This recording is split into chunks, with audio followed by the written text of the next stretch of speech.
Good morning, Radhe Radhe, जय श्री कृष्णा। ओ पीशा, फिर birthday कैसे मनाया? बहुत अच्छा, थैंक यू। ठीक है, सबको थैंक यू।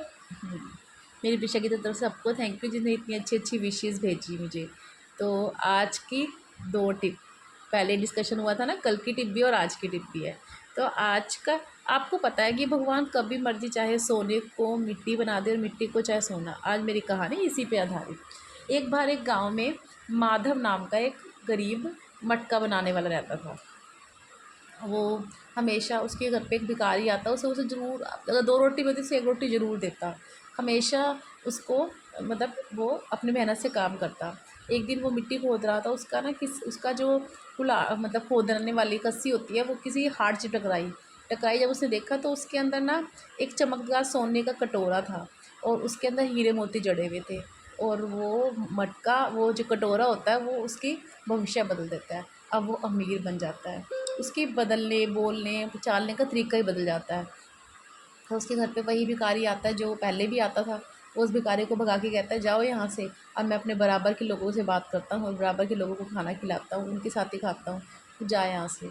तो उसी रात भगवान उसके सपने में आते हैं और बोलते हैं कि मैंने ना तेरे को तेरी ईमानदारी परखने के लिए वो सोने का कटोरा दिया था, और जो तू उस अब मेरे इस टेस्ट में फ़ेल रहा, अब मैं उस कटोरे को मिट्टी कर रहा हूँ। वो ना जैसे सुबह उठता है, देखता सच में उसका कटोरा मिट्टी का हो जाता है। तो वो भगवान को बोलता है, भगवान क्यों? भगवान कहता है, मैं तेरे को ये मिट्टी का कटोरा दोबारा सोने कर सकता हूँ, पर तुझे इसमें 2 शर्तें पूरी करनी पड़ेगी। बोले क्या? कहते सबसे पहले तो तू खाना बना और उसी भिखारी को बुला और अपने घर पे सद्भावना से खाना खिला। तो वो खाना बनाता है और उसी भिखारी को घर पे बुलाता है और बड़े प्यार से उसे खाना खिलाता है और उससे माफ़ी भी मांगता है। जब उसकी शर्त पूरी हो जाती है तो भगवान भी चाहता है, भगवान मैंने पहली शर्त पूरी कर दी, अब दूसरी शर्त क्या है? भगवान कहते हैं कि तूने सबसे पहले 100 मटके बनाने और गरीबों के घरों पे, जिनके घर साफ़ पानी भी नहीं है, उन सबके घर दे के आना है, बिना किसी लालच के। तो वो मटके बनाता है, जैसे 99 में मटका बनाने लगता है, बहुत आंधी आती है, उससे उसके सारे मटके टूट जाते हैं। पर वो ये सोचता है, भगवान ने ना मुझे किसी बात की भी सज़ा दी है, मुझे नहीं दोबारा बनाने। वो दोबारा मटके बनाता है 100 और सबके घर पे दे के आता है और भगवान के पास जाता है। भगवान को बोलता है कि अब मेरी दूसरी शिक्षा क्या थी? तो भगवान कहते हैं कि तेरी दूसरी शिक्षा थी सब्र।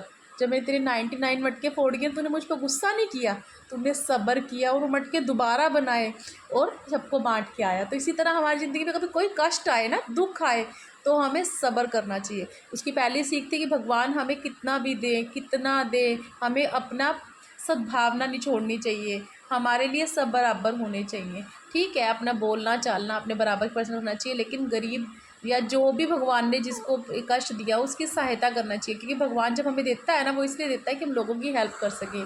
और जब हमें कोई प्रॉब्लम आए तो हमें सब्र रखना चाहिए, सब्र के साथ मेहनत करनी चाहिए, भगवान सब्र का फल ज़रूर देते हैं। ये मेरी आज की 2 टिप थी, कैसी लगी ज़रूर बताना। थैंक यू, धन्यवाद।